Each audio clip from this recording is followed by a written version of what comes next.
রহমতুল্লাহ বারকাতুহ। আমি এখন একটি হাদিস নিয়ে আলোচনা করব। সহিহ হাদিস, মিশকাত শরীফের হাদিস, 4908 নম্বর হাদিস। এখানে বলা হয়েছে যে রাসূল সাল্লাল্লাহু আলাইহি ওয়াসাল্লাম বলেছেন যে যারা জালেমদের শক্তি বৃদ্ধির জন্য তাদের সাথে চলে, তাদের সাহায্য করে এবং তাদের সাপোর্ট করে, সমর্থন করে, তারা মুসলিম থেকে বের হয়ে গেল। তো এই যে হাদিসটি আমাদের জন্য কত ভয়াবহ হাদিস, আমরা কি একবার ভেবে দেখেছি ভাই? আমাদের সব সময় লক্ষ্য রাখতে হবে যে আমাদের বন্ধু হবে আমাদের স্বসম্প্রদায়ের লোক।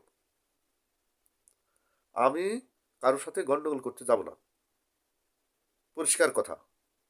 কিন্তু যে গন্ডগোল করে, যে ইসলামের বিরুদ্ধে কাজ করে, তাকে শক্তি বৃদ্ধির জন্য সমর্থন দিতে যাব না।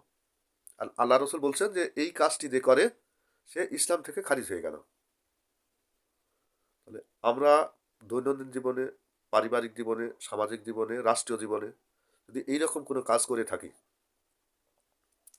আল্লাহ রাসুলের এই হাদিস অনুযায়ী কি আমাদের ইমান আছে? আমরা কি মুসলিম থাকতে পেরেছি? এই জন্যে রাসুল সাল্লাম বলেছেন শেষ জামানায় ইমান রক্ষা করা খুবই কঠিন হবে।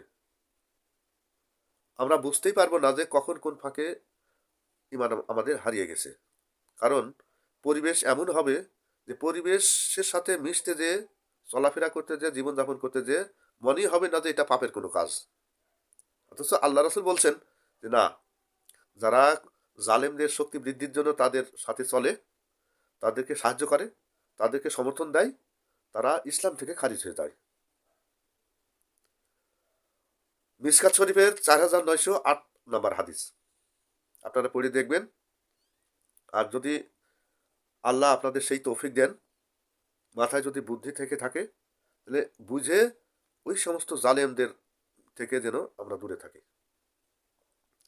তাদের সমর্থন দেওয়া, টাকা পয়সা দিয়ে সাহায্য করা, বুদ্ধি দিয়ে সাহায্য করা, ভোট দিয়ে সাহায্য করা, এই সমস্ত কর্মকাণ্ড থেকে যদি দূরে না থাকতে পারি, তাহলে আমরা মুসলিম থেকে খারিজ হয়ে যাব। এটা আমার কথা না, রাসূল সাল্লাল্লাহু আলাইহি ওয়াসাল্লামের কথা। এখন কেউ যদি গলাবাজি করে বলে যে না, এটা সঠিক না, এই বিষয়টা তার। আমি একজন পাপী মুসলিম হিসাবে আমার জানায় দেওয়া উচিত। আমি আপনাদের অবগত করছি, এটা আমার কথা না, রাসূল সাল্লাল্লাহু আলাইহি ওয়াসাল্লামের কথা। সুতরাং আমি বিনীতভাবে অনুরোধ করব যে এই বিষয়গুলোকে বিবেচনায় রেখে চেষ্টা করব আমরা আমাদের ঈমান রক্ষা করে কবরে যাওয়ার। কবরে তো সবাইকে যেতেই হবে। আর যারা আমরা মুসলিম হিসাবে পরকালকে বিশ্বাস করি, পরকালে বিচার হবে সেটাকে বিশ্বাস করি, যদি এই বিশ্বাসে আমাদের থেকে থাকে, তাহলে বিচারের দিনে হাজির হওয়ার সময় আমাদের কি পুঁজি নিয়ে যাচ্ছি আমরা, সেই বিষয়টা আমাদের মাথায় রাখতে হবে। সুতরাং আজকে সমাজে যা করছি, রাষ্ট্রীয় কর্মকাণ্ডে যা করছি, ব্যক্তিগত জীবনে যা করছি, সকল ক্ষেত্রে আমাদের চিন্তা করতে হবে যে রাসূল সাল্লাল্লাহু আলাইহি ওয়াসাল্লামের জীবন আদর্শ আমাদের মধ্যে থাকছে কিনা, রাসূল সাল্লাল্লাহু আলাইহি ওয়াসাল্লামের জীবনের আদর্শ অনুযায়ী আমরা চলতে পারছি কিনা। যদি সেটা না পারি, তাহলে আমরা মুসলিম বলে দাবি করতে পারি না। যে যতই যেভাবেই ফতোয়া দিক না কেন, রাসূল সাল্লাল্লাহু আলাইহি ওয়াসাল্লামের হাদিসের বাইরে বিপরীতে যদি কেউ ফতোয়া দেয়, সে ফতোয়া বাতিল। পবিত্র কোরআনের বিপরীতে যদি কেউ ফতোয়া দেয়, সে ফতোয়া বাতিল। এই কথাটি আল্লাহ রাব্বুল আলামিন বলেছেন সূরা নিসার 59 নম্বর আয়াতে।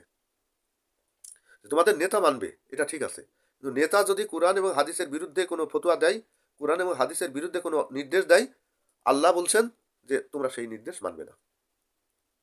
ততক্ষণ নির্দেশ মানবে যতক্ষণ সে কোরআন এবং হাদিস অনুযায়ী তোমাদের নির্দেশ দেয়। তো এই বিষয়গুলোকে আমাদের মাথায় আনতে হবে। সেই জন্য আল্লাহ রাব্বুল আলামিন পবিত্র কোরআন শিক্ষা করা ফরজ করেছেন।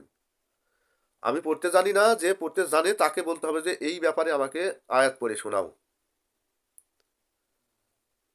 এই ইচ্ছা থাকতে হবে আমাদের। সুতরাং শেষ জামানায় ইমান রক্ষা করা কঠিন হবে। এই সমস্ত কার্যক্রমের মাধ্যমে আমাদের ইমান হারিয়ে যাবে।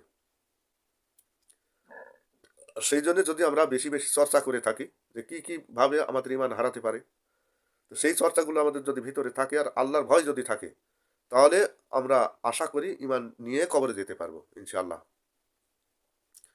সবাই ভালো থাকেন, সুস্থ থাকেন। আসসালামু আলাইকুম রহমতুল্লাহ।